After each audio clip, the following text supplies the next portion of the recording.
Creed 3 is a 2023 sports drama directed by Michael B. Jordan and starring Michael B. Jordan, Tessa Thompson, and Jonathan Majors. As the accomplished and recently retired boxer Adonis Creed comes face to face with his childhood friend and former boxing prodigy Damian Anderson. Warner Bros. Presents this film on 4K with Dolby Vision and HDR10. What is up, everybody? Welcome back to the Mid-Level Media channel, your hub for everything physical media and entertainment. I am Ken, and today, guys, I am here to talk about Creed 3 on 4K. This is a new upcoming 4K release coming out from Warner Brothers next Tuesday, May the 23rd. I will be leaving a link for pre-order down below in the description. Right now, it is currently going for $29.99. But yes, I got an early review copy in. I watched it this morning. We're going to talk about it, guys. We're going to talk about, is this going to be worth a pickup? Is this worth your hard-earned dollars? We will discuss the movie. We'll talk about the audio-visual quality. We'll talk about special features. I'll do a little unboxing for you guys. And yeah, we're going to cover it all, guys. But before we get into it, hit the subscribe button, hit the like button, and then leave me a comment down below. Did you see Creed 3 in the theaters? Are you planning on picking this up?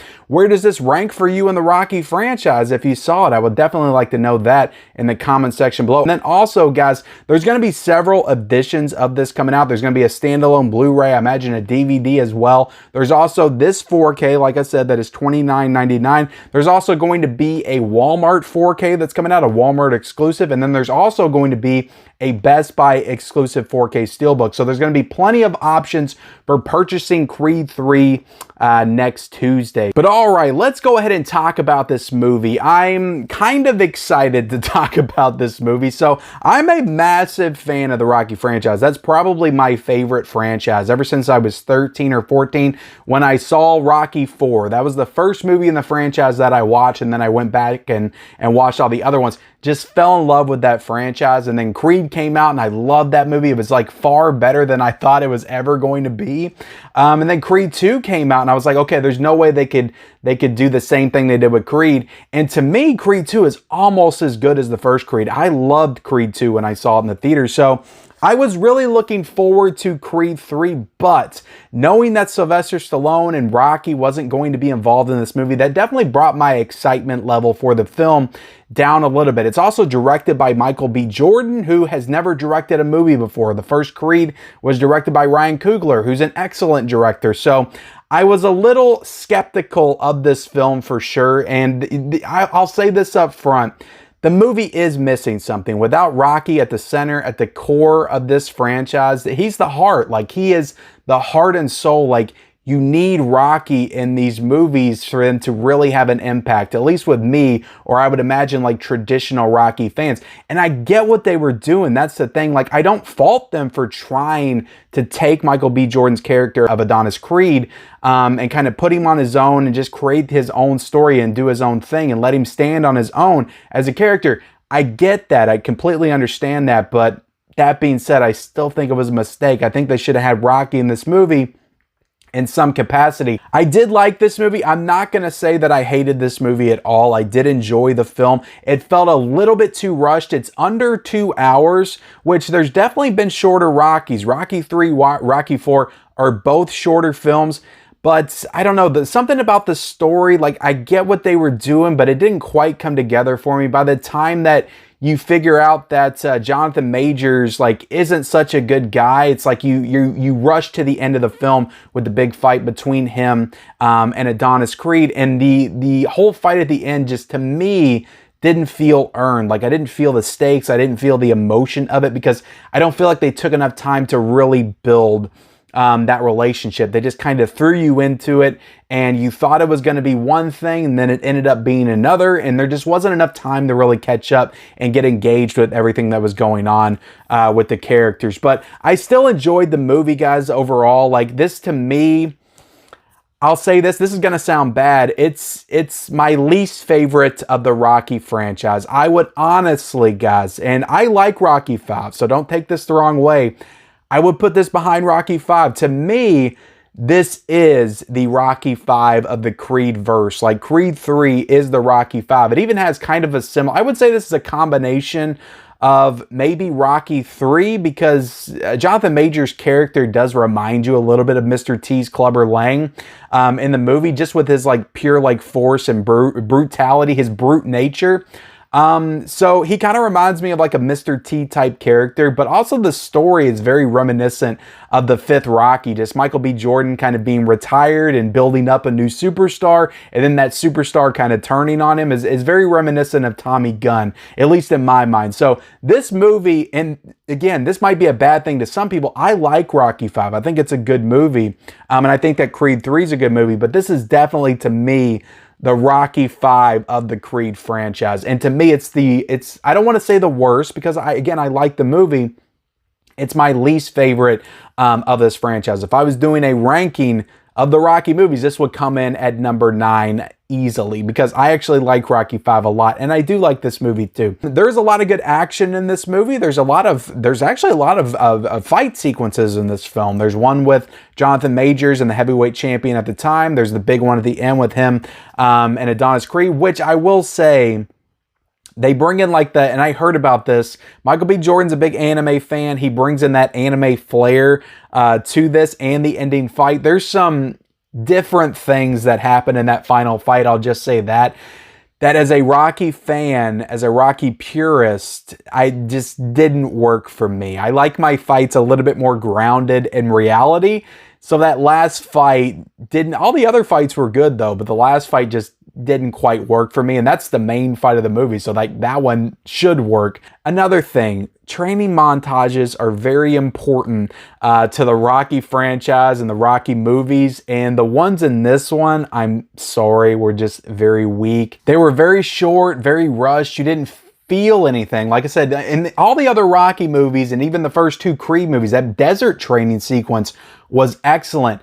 You feel the weight of what's about to happen. You feel the stakes through those training montage sequences, but the ones in this were just, it was almost like they did them just to do them. They didn't even really want to do them, but they were like, we're a Rocky film, so we got to throw in some kind of training montage, so they did it. So yeah, as a movie, I would give this a 3.5 out of 5. So let's go ahead and jump into what I know you guys are here for. What does the picture quality look like? What's the 4K transfer look like? Well, I'll tell you, this is a native 4K transfer with Dolby Vision and HDR10, aspect ratio 239:1, and I thought on 4K, and I actually watched a little bit of the Blu-ray as well, but I thought on 4K this really shines. So if you're going to get this and you have that proper 4K TV setup, I'm watching this on my LG OLED C2. If you have that proper 4K TV setup, you're gonna want to get this on 4K, because compared to the Blu-ray, the colors were extremely muted. Everything looked very dull on the Blu-ray. But when you pop in that 4K and you add in that HDR, the black levels were excellent.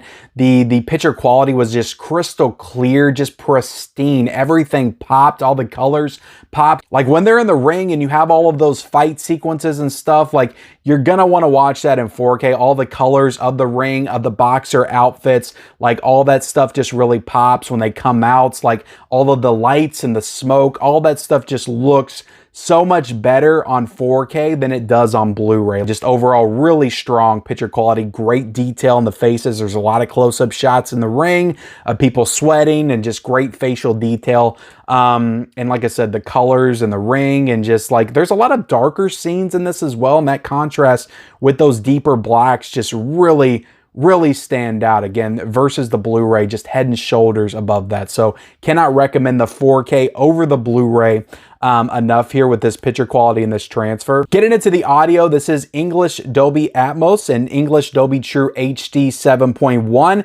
And yeah, Dolby Atmos, guys, with this soundtrack, like I said, I wasn't in love with the score, but there's a lot of bass in the score. There's a lot of strong musical cues. But when you're listening to that loud bass in the Dolby Atmos, it just really stands out. So I thought the sound design in this was incredible. Now I am just listening to this on a soundbar that does simulate the Dolby Atmos. I don't have that true setup, but I have the subwoofer, so every time you hear that bass kick in, like you can just feel it, just further immerses you into what you're watching on the screen. So I thought the audio here was spectacular. And getting into the packaging here real quick, I'll do a little unboxing, I'll cut to a little unboxing, but I'm not in love with the image on this. It really just looks like they photoshopped Michael B. Jordan, and they didn't even do a good job of that. They're acting like he's walking up with people behind him, like he's walking to the ring, but that's not real. It doesn't look like a real image. It looks like they kind of photoshopped him and then put him over the image on the back. So it just doesn't look authentic. But I do like the spine right here, how they have Creed 3 on the spine, and then you flip it over and you got all the images on the back,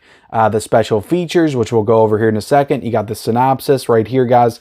We'll zoom in on all the specs and all that stuff, and then we'll take it out of the 4K slipcover. I'll show you the case right here, and then we'll turn it around. It does add in the casting list when you take it out of the slipcover right there. And then open it up. You do get a digital code, and you get a 4K disc, and you get a Blu-ray disc. So the Blu-ray disc is red and the 4K is black.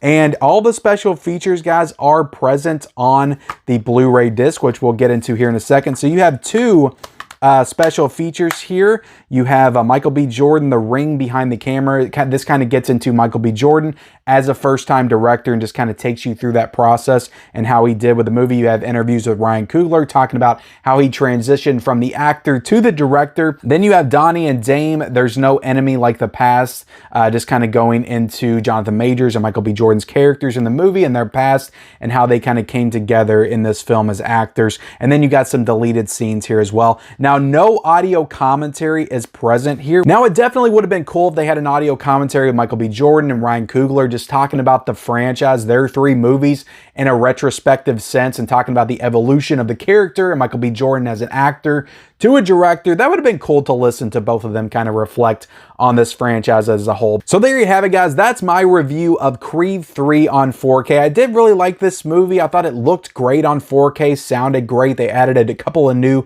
special features. So I think at the end of the day, especially if you saw it in the theaters and you really liked it, I do think it's worth a pickup on 4K. Like I said, guys, I know it's available on Blu-ray as well, but if you're gonna get this and you have that proper setup, get it on 4K. I'm telling you, you will be rewarded. You're gonna thank yourself. You're gonna thank me for that as well, because it looks so much better on 4K than it does on Blu-ray. But yeah, I think it's worth a pickup, but also keep in mind that with a lot of these Warner Brothers titles, studio titles, like they tend to drop like $5 in price sometimes within the first couple of weeks. So maybe wait a little bit to pick this one up, but if you just can't wait, if you want to watch it as soon as possible, I get it, guys, then go ahead and pick it up. Again, I have that linked down below in the description. So again, thank you all for watching this review of Creed 3. Hit the like button, hit the subscribe button if you haven't already. Comment down below, what do you think of this movie? If you're going to pick it up based on my recommendation, turn on those bell notifications for all future videos and reviews, and follow me on all my social media accounts down below in the description,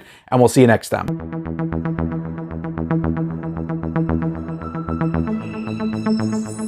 Thank you.